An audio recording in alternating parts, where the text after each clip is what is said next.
पहले मैं आपको इसकी डेफिनेशन बताती हूँ कि इसकी डेफिनेशन क्या होती है. So if any charge particle motion in magnetic field and the force applied on a particle by magnetic field is known as the Lorentz force.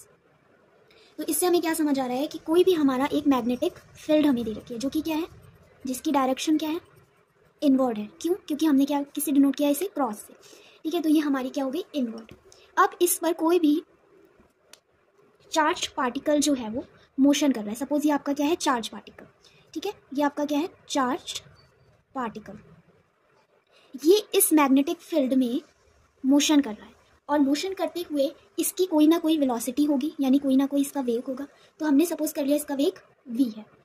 और जब कोई भी चार्ज पार्टिकल्स किसी भी मैग्नेटिक फील्ड में मोशन करता है यानी गति करता है तो उस चार्ज पार्टिकल पर एक फोर्स बिहेव करने लगता है, अप्लाइड हो जाता है. इस फोर्स को हम कहते हैं लॉरेंस फोर्स.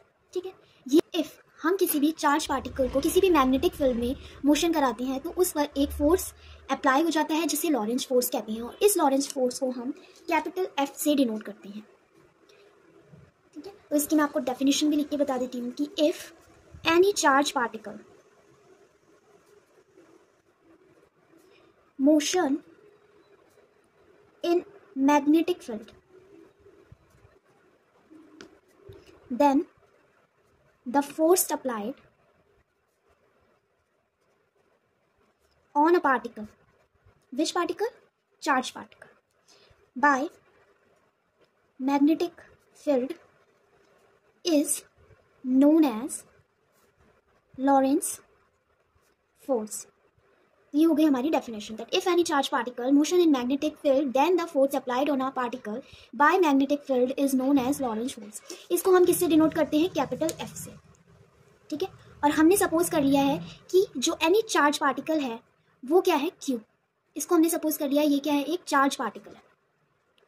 अब चार्ज पार्टिकल है, किसी भी मैग्नेटिक फील्ड है जिसको हमने B से डिनोट कर दिया है. ये क्या आ गई आपकी मैग्नेटिक फील्ड. कोई भी चार्ज पार्टिकल जब मैग्नेटिक फील्ड में मोशन करेगा तो सिंपल सी बात है, मैंने अभी बताया कि उसका कुछ ना कुछ वेग होगा. ठीक है, यानी कि कुछ ना कुछ उसकी क्या होगी, वेलोसिटी होगी. तो v हो जाएगी हमारी इसकी वेलोसिटी, किसकी, चार्ज पार्टिकल की. तो तब जो हमारा फोर्स अप्लाइड होगा, अप्लाइड फोर्स, वो हमारा क्या हो जाएगा, F is equal to Q V cross B. ठीक है, अब आपको पता है जो v क्रॉस बी है, v क्रॉस बी क्या है, वेक्टर मल्टीप्लिकेशन है. जब वेक्टर मल्टीप्लिकेशन में हम इसको सॉल्व करते हैं तो हमारा क्या आता है, साइन थीटा. क्या आता है, साइन थीटा. कब आता है, जब v क्रॉस बी होता है. और जब आपको पता होगा